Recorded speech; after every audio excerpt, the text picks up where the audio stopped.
Akashvani presents Morning News.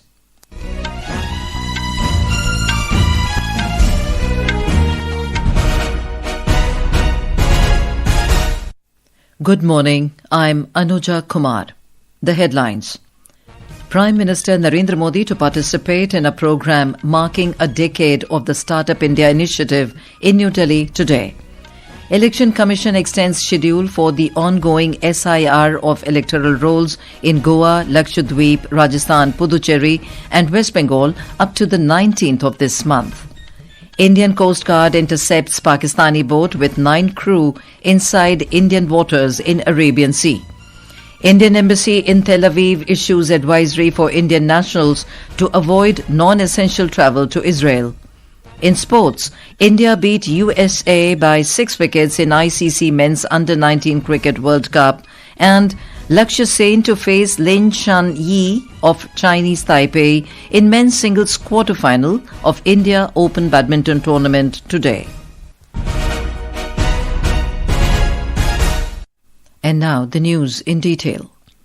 Prime Minister Narendra Modi will participate in a program marking a decade of the Startup India initiative at Bharat Mandapam in New Delhi today. During the program, the Prime Minister will interact with members of India's vibrant startup ecosystem. More from our correspondent. Startup India was launched on 16 January 2016 by Prime Minister Narendra Modi as a transformative national program to nurture innovation, promote entrepreneurship and enable investment-driven growth. The objective of this initiative is to make India a nation of job creators rather than job seekers. As India advances towards a $7.3 trillion economy by 2030 and the broader vision of Vikasit Bharat 2047, startups are poised to remain central to the country's development trajectory, serving both as a catalyst of growth and as enduring symbols of India's future-ready, innovation-led economic model. With Dipendra Kumar, Saklayan Akhtar for Akashvani News, Delhi. Select startup representatives will also share insights from their entrepreneurial journey. Bharat Sethi, founder of Rage Coffee, shared how Startup India mission has regained the faith of the common man. In 2016, I very clearly remember how PM Modi ji inaugurated the Startup India mission, but very few could actually sense what was going to happen. Cut to 2022, 6 years, and we have seen how the startup growth rate has increased, how the faith of a common man in starting a new business, the MSME support, the grants, the payment revolution that has happened, that has kicked in, especially during COVID times. I feel our entire startup growth has come on the back of the Startup India mission. The Election Commission has extended the schedule for the ongoing Special Intensive Revision SIR of electoral rolls in Goa, Lakshadweep, Rajasthan, Puducherry and West Bengal up to the 19th of January. With this, electors can file claims and objections till the 19th of this month. In a letter to the chief electoral officers of these states and union territories, the Election Commission said the revised schedule has been decided after considering the requests from respective CEOs and other relevant factors. The National Testing Agency, NTA, has decided that all candidates scheduled to appear for JEE Main 2026 Session 1 examination in West Bengal on the 23rd of January this year will be allotted another date of examination among the advertised dates.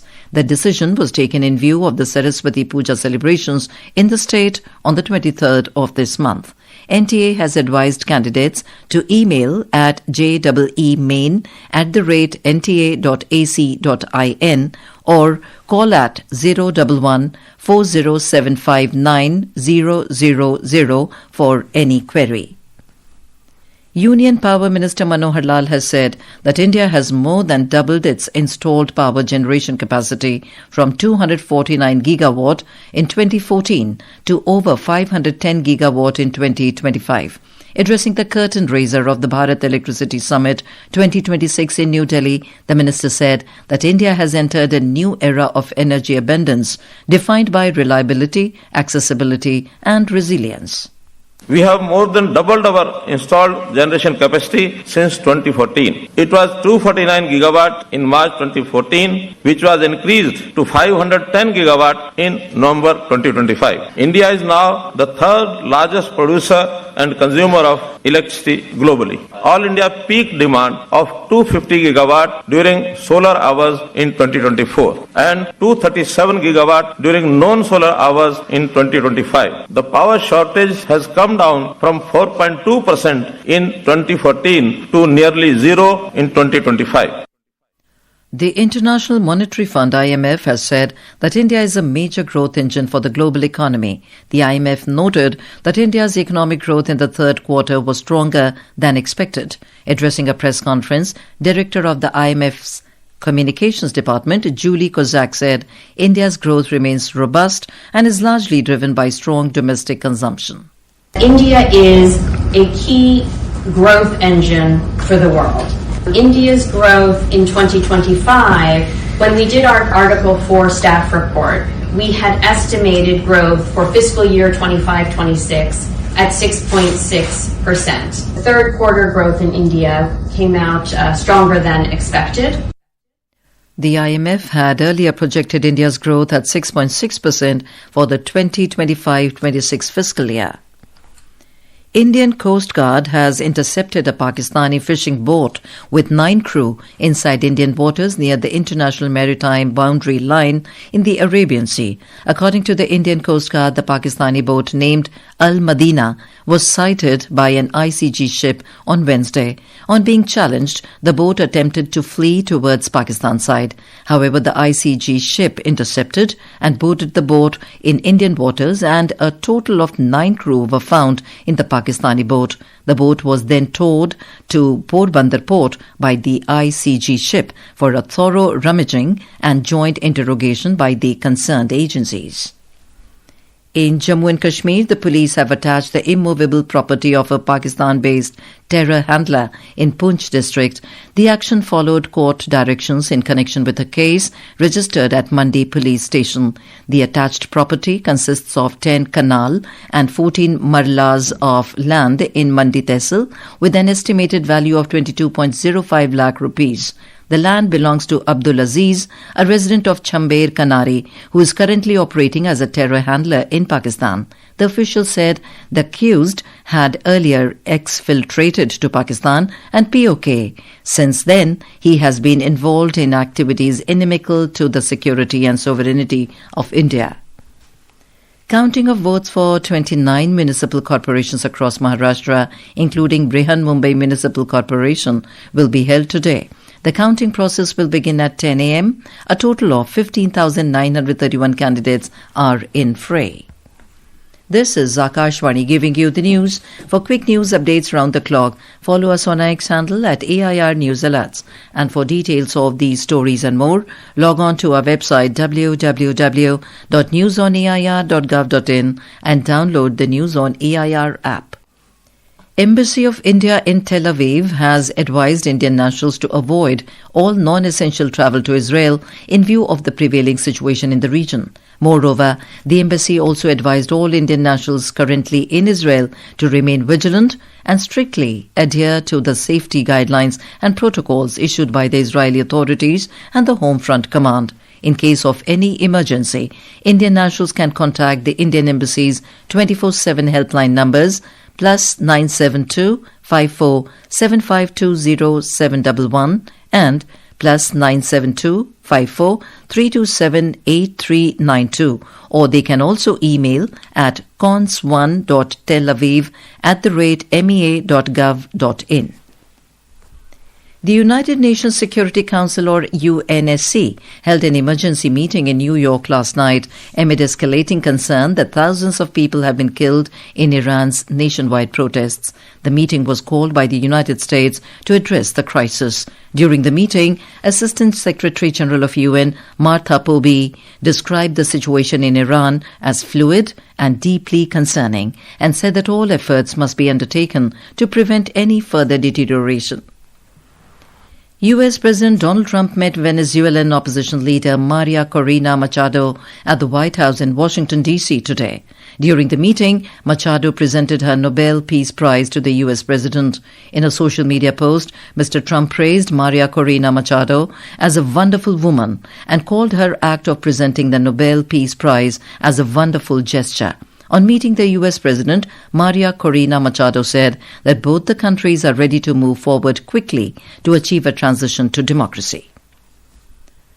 Back home, rehearsals for the 77th Republic Day Parade are underway at Kartavya Path in New Delhi today. Preparations are ongoing for the national celebrations on the 26th of January. Contingents of the armed forces and security forces are participating in the rehearsals.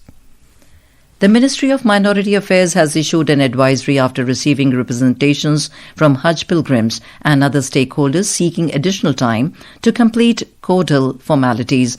In its statement, the ministry announced that a one-time final extension has been granted until the 25th of this month and clarified that no further extension will be provided under any circumstances.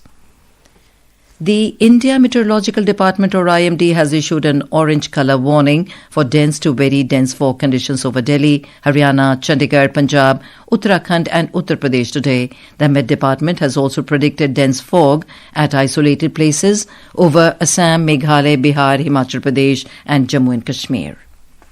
In Uttar Pradesh, dense fog prevailed at most places in the state, affecting road and rail traffic.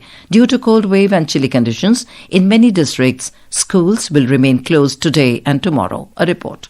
Mercury continues to plummet at many places in the state due to intense cold wave conditions. Dense fog has badly affected the rail and road traffic, especially in western and Tarai part of the state. Long distance trains are running hours behind schedule, while road traffic disrupted badly owing to poor visibility. Meanwhile, schools in many districts including Badaयूं, Bareilly, Muzaffarnagar, Sambhal, Pilibhit, Saharanpur, Amroha and Bijnor have been closed to save the kids from the wrath of the biting cold. Sushil Chandra Tiwari, Akashvani news, Lucknow. On to sports. Ace Indian shuttler Lakshya Sen will face Lin Chun of Chinese Taipei in the men's singles quarter-final of India Open Badminton Tournament in New Delhi today. The match is scheduled to start at 3 p.m. Earlier, Lakshya Sen defeated Japan's Kenta Nishimoto in straight games in the round of 16 match to reach the quarter-finals.